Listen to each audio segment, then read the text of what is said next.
Welcome to Double Standards with me, Afshin Ratansi. So the European Commission wants to curb free speech and ban programs like this from reaching your eyes and ears. Never fear, it's still available worldwide on the internet. Meanwhile, do you know some secrets that your bosses are trying to hide? Who do you go to? We'll tell you the safest way to whistleblow.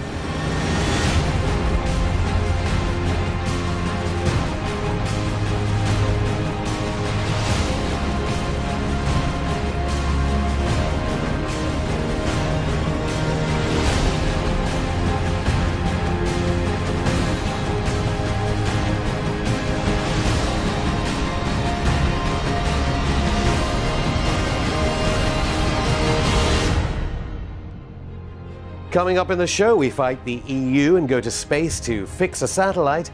And as alleged WikiLeaks whistleblower, the US tortured Bradley Manning continues to fight for justice this week.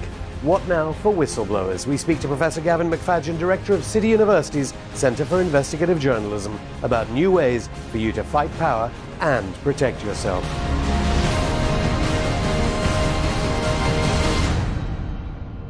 Well, you can vote already in the US elections if you're in Nevada or Florida. Meanwhile, sandwiched between the final two US presidential debates, the Republican contender has decided to debate with himself. Let's take a look. I will not reduce the taxes paid by high-income Americans. I said today that we're going to cut taxes on everyone across the country by 20%, including the top 1%. And the key to great schools, great teachers. So I reject the idea that I don't believe in great teachers or more teachers. He says we need more firemen, more policemen, more teachers. Did he not get the message of Wisconsin? The American people did. It's time for us to cut back on government. It's the 90th anniversary of the British Broadcasting Corporation this week. So for 9 decades they have been distorting news, values, history and humanity. At least the new Director General admitted as much. Will you talk on TV? Will you make an apology? I already apologised on the radio this morning.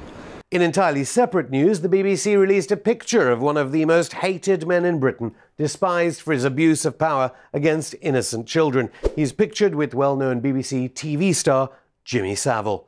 Hang on a minute, Jimmy Savile is the one accused of sex offending. Freedom of Information news, and President Obama is rejecting claims that he targets whistleblowers more than his predecessor, George W. Bush. He says that he will champion them, but only if they follow the example of this whistleblower. As for the US Congress, it was looking at the events leading up to the tragic assassination of US Ambassador Chris Stevens in Libya. As they pulled away from the main building and on the street outside the compound, but were able to make their way to the annex. Point of order. The gentlelady will suspend. The gentleman will state his point of order. Point of order? What could it be? Nothing to do with that image that someone's put up. Let's go back to that. They took heavy fire as they pulled away from the main building and on the street outside the compound, but were able to make their way to the annex. Point of order. The gentlelady will suspend. The gentleman will state his point of order. Mr. Chairman, I'm concerned that we're getting into classified issues that deal with sources and methods that would be totally inappropriate in an open forum such as this. They've gone and revealed the location of a secret CIA facility. I was told specifically, while I was in Libya, I could not and should not ever talk about what you're showing here today. But don't worry, as soon as it was broadcast on the US C-SPAN television network, all CIA secret agents were evacuated from the site that was unwittingly revealed in Congress. It's all a bit like that American TV series Homeland. Now, take a look at this.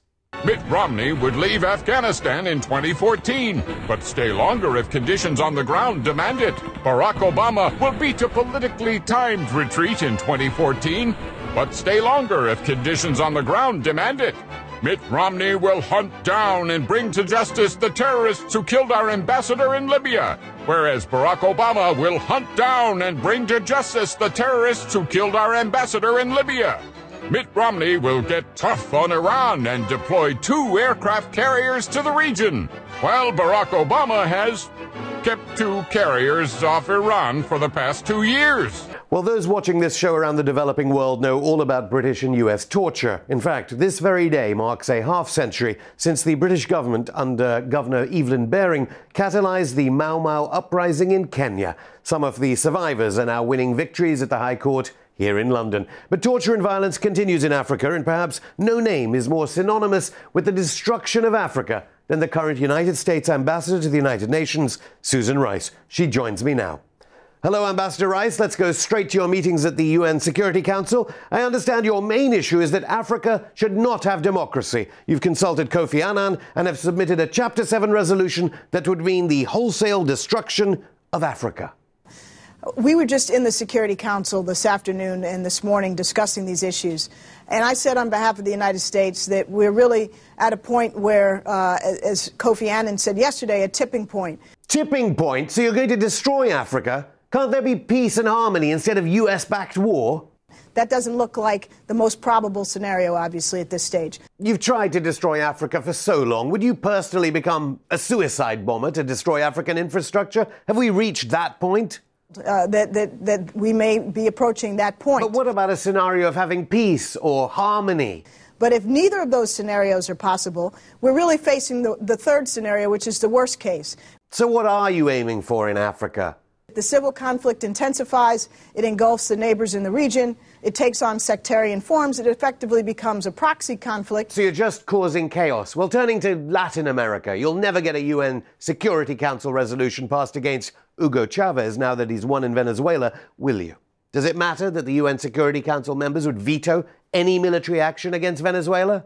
We're all compelled to look at what options may be necessary outside of the realm of the Security Council. So, Ambassador Rice, you're saying you want the Security Council to allow the US to destroy Africa and every country in the world, including your own. But surely other members of the Council will veto you. Then we're into a situation which is chaotic. When is President Obama going to sack you and your friends? Our aim has been to avoid that worst-case scenario. Thank you once again, Ambassador Susan Rice.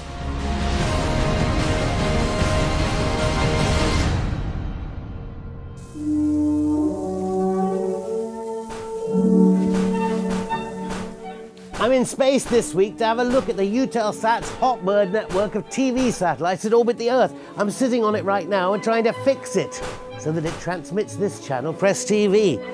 The European Commission has ordered Eutelsat to stop broadcasting the channel across Europe. I'm going to jump now. Can't seem to fix this.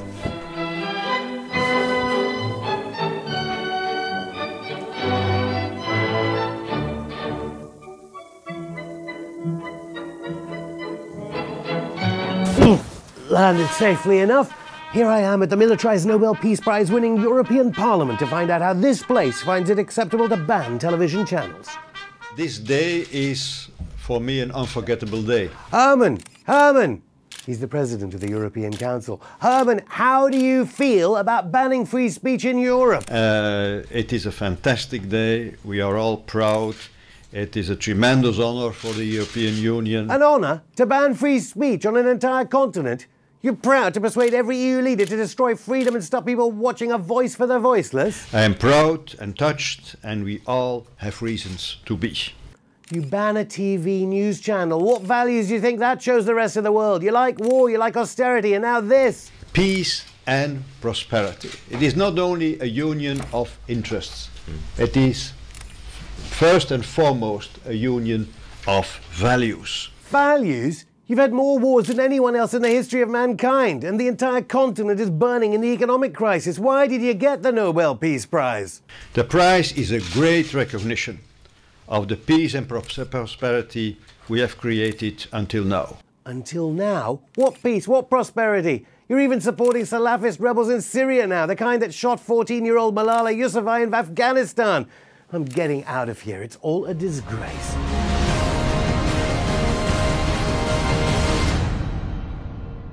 Well, it was obvious who was going to win in elections that took place this month in a country with the largest proven oil reserves in the world. Let's do a quick recap of how the corporate media were calling the election in the Bolivarian Republic of Venezuela. America's ABC News. Venezuela's President Hugo Chavez faces the toughest election of his life tonight. NBC News. Pollsters say opposition candidate Enrique Capriles has a good shot at victory. At 40, he's young, energetic, and some say sexy. CBS News. It is not often that a foreign leader's health problems become major news here. But what happens to Hugo Chavez matters. His country, Venezuela, has a lot of oil, and he does not like the United States. And of course, there was Fox News. There are now questions about the legitimacy of these results. We had Venezuelans tweeting exit polls showing that the challenger, Enrique Capriles, actually won by several percentage points. Is there any recourse here? Maybe the recourse Fox News wants is another US-backed military coup, or given that it's a half-century since the Cuban Missile Crisis and the closest the Earth has come to mutually assured nuclear destruction, maybe Fox want a nuclear attack on Venezuela. Anyway, comedian David Mulholland, who joins me now to go through some of the cartoons of the week. Hello, Ashton. How you doing? Paul Dirac, English physicist, Nobel laureate, dies 1984 this day. The Dirac equation, one of the great, beauteous equations in mathematics, which leads us neatly to this. Yes, well, not such a nice equation, which is if Syria shoots at Turkey, Turkey shoots back, and they start getting into a big fuss. The Turks are obviously backing the rebels in Syria, and the Syrians shelled a village in Turkey, killing 5, and the Turks retaliated by firing back from where they think the fire came from. And this has happened now a few times, and the Turkish parliament has said has approved the military to use force if there's still I love the fire. way you forget the anti-war movement in Turkey that are saying on no account should Turkey been doing this. At least that cartoon had a gun barrel moving backwards. I think some people are saying it's a false flag. Who knows? Climate change. No one talks about climate change at all. Yeah. U.S. election. No one's talking about it. This is doom approaching, and no one's talking about it. Except you.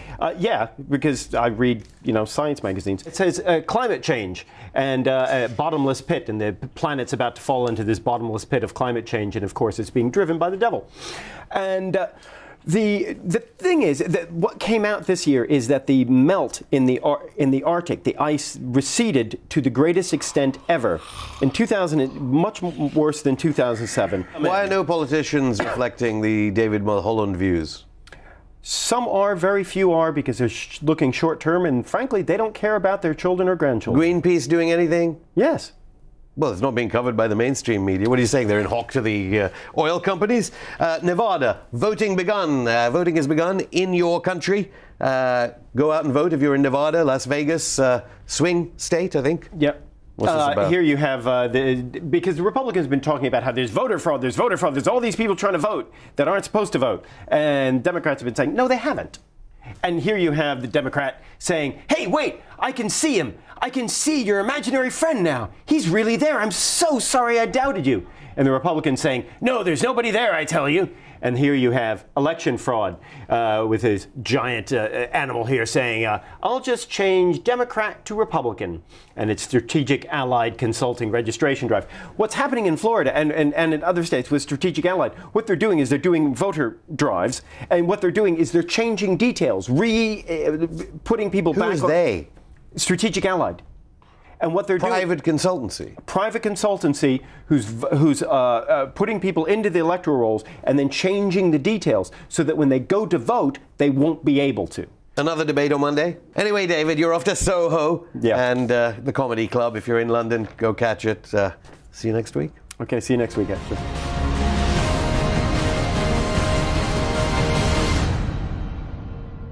Well, the founder of WikiLeaks languishes in the Ecuadorian embassy with Lady Gaga.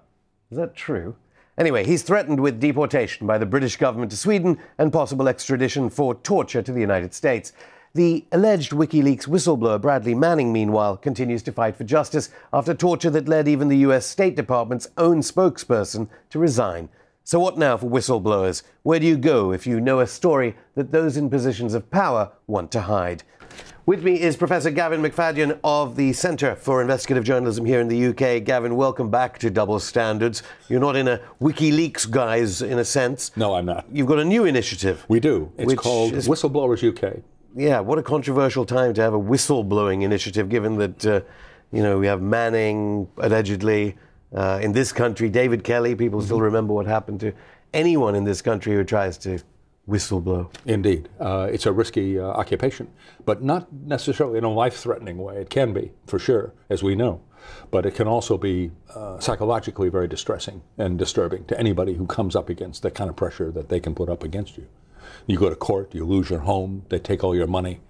You lose a spouse as well, because most spouses don't want to stick around for all the agony.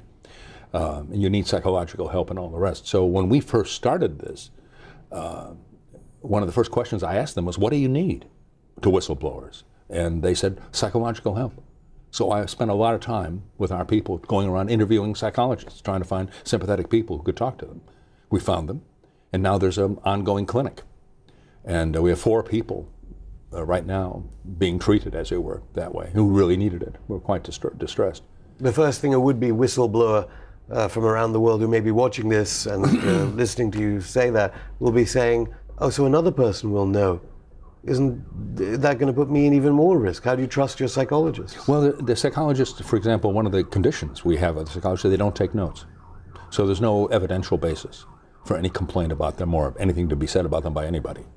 Unlike the Ellsberg case, who was, the famous American whistleblower whose psychiatric files were stolen by the FBI and used against him. We don't have that problem because our people tend to be much more political, the psychologists who are using, and they don't take notes. The Pentagon Papers man, but then, I mean, slightly facetious question before we return to whistleblowing.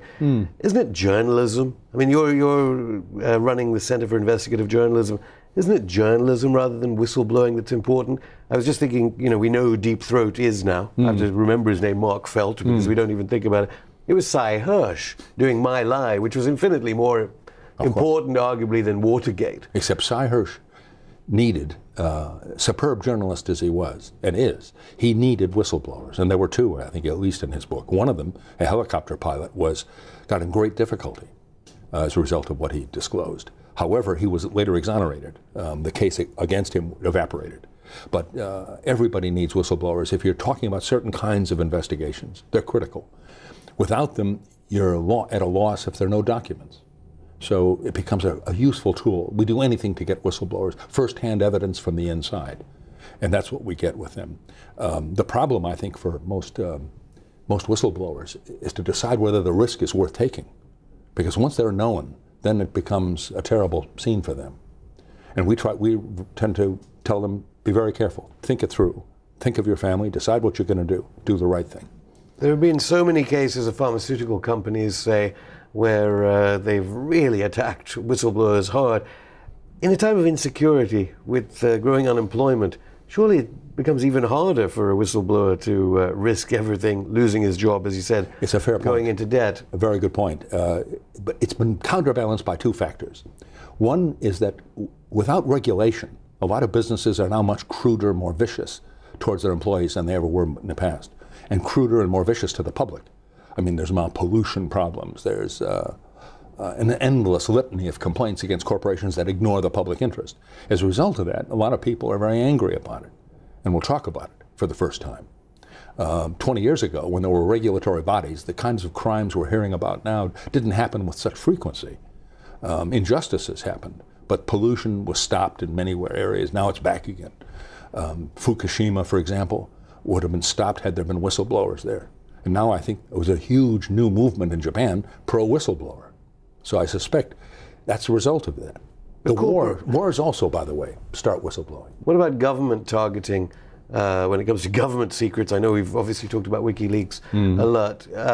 Is the option for whistleblowers to run to embassies and claim asylum? In some rather dramatic cases, it might be. The other way is to do it anonymously. And it is possible to do it anonymously. I mean, WikiLeaks is an example of that. Well, is it? I mean, yeah, absolutely. We don't know whether Bradley Manning was the man, but if he was indeed the whistleblower that led to the WikiLeaks, but he didn't, look at him. You get tortured if you whistleblow. Oh, absolutely. But that had nothing to do with his disclosure. It had to do with him telling a friend of his on the internet that he had done it. And that was what his undoing was there, not by WikiLeaks. WikiLeaks didn't even know who he was. So the problem was him telling somebody, because he was a young, inexperienced guy, and he didn't know that you shouldn't do that. As more often than not, they will be. Absolutely. So, but if we have a website called whistleblowersuk.org. We'll give details on our website, linking to it. It's now on the screen there. Okay. And curiously about that website is that we tell people, don't send us stuff. Don't do that. Think very carefully about what you're going to do, and if you insist on doing it, here's what you must do. Don't change your behavior, whatever you do. Be the same person you were before you decided to do it. Don't tell your closest friends. Don't tell anyone until you've done it. Then you can decide whether you want to tell anybody or not. And one of the things about the anonymity of the website is it's very difficult to prove these things, as they found in the Bradley Manning case, that here's a man they claim to have hard evidence that he'd done all these things, yet they can't even name the charges. So it's very tricky for them. I mean, the length of time it takes for a whistleblower to recuperate. I mean, a lot of people talking about nuclear weapons in the Middle East. Mordecai Vanunu, I don't know. I mean, is he allowed to even talk to the press? No.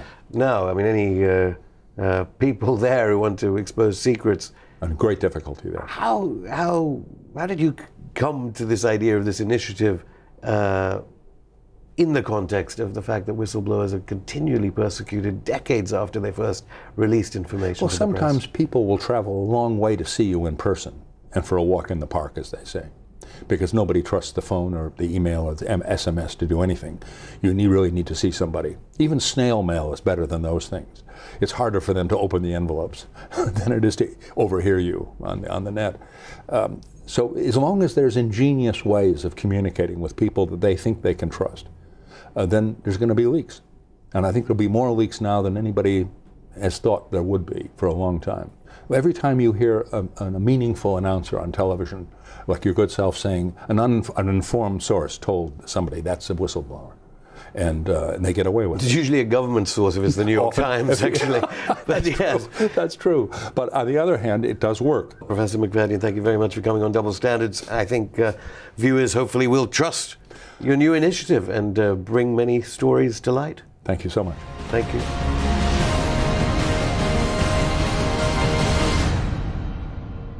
Now it's time for People of Britain. Let's go to our roaming reporter. Time for our special section. People of Britain, over to you, Leicester Square. Yes, Afshin, it is People of Britain time. You heard all about the Citibank resignations, Prince Talal's bank. Oh, deep trouble there at an executive level. The banks here are abolishing all cash machines, meanwhile. And they're replacing them with bicycles. You have to ride these up to head office to get your money out. Bad times for Britain. Anyway, now it's time for People of Britain.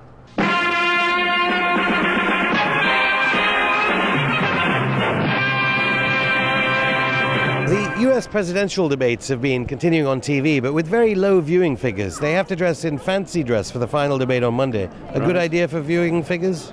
No, not a good idea at all. I think the whole thing was a farce, actually. They were like a couple of prize fighter boxers walking around as though they were in a boxing ring. Do you think they'll get more viewing figures? Definitely. They should dress as a pumpkin. I agree. Romney and Obama? Yeah, just both. Obama. Romney should probably get. Romney was a wicked witch. Yeah, I'm gonna go with that. I was about to say that. What should Romney wear? What should Obama wear? Jesus. Chicken outfits. I don't understand. So Romney would have to wear something, Obama would have to wear something for the final debate?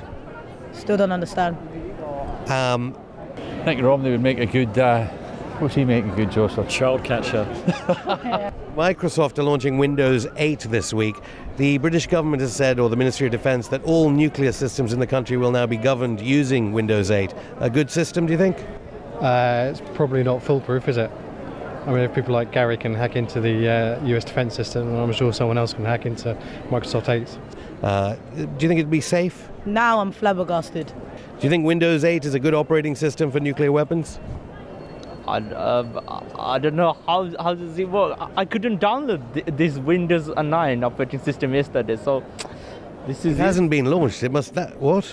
Yes, it's sourced. I suppose it could be a good idea because then no one would be able to launch nuclear missiles anymore. So some people saying that license fee payers should really pay up for all the alleged child abuse at the BBC. A good idea? I think we're already paying for it in some respects. Been paying for it for years, eh? Do you think it is the pensioners' fault, basically? Pensioners' fault, yeah. Most of the people in the BBC earn good money. The individuals responsible should be pursued individually. But it was license fee payers that were paying for the BBC. Absolutely, I agree, but I don't. You don't think pensioners should have to cough up? Absolutely, absolutely not. We're not liable for what Savile did. I think you're having me on here. I don't even think there's something in that camera. Okay, I'm gonna go. I don't understand. Thank you. What about license fee payers? I don't understand. And Windows 8? My 8? 22. there you have it, Afshin, the voices of the people of Britain. I'm not sure about Barclays Bank, though, this big bank, because this bicycle doesn't seem to be going anywhere. Anyway, see you next week. Thanks, Lester. See you next week for more People of Britain. You can email us at comment@doublestandardstv.com, where we have just one US presidential debate to go. That's on Monday. See you next week.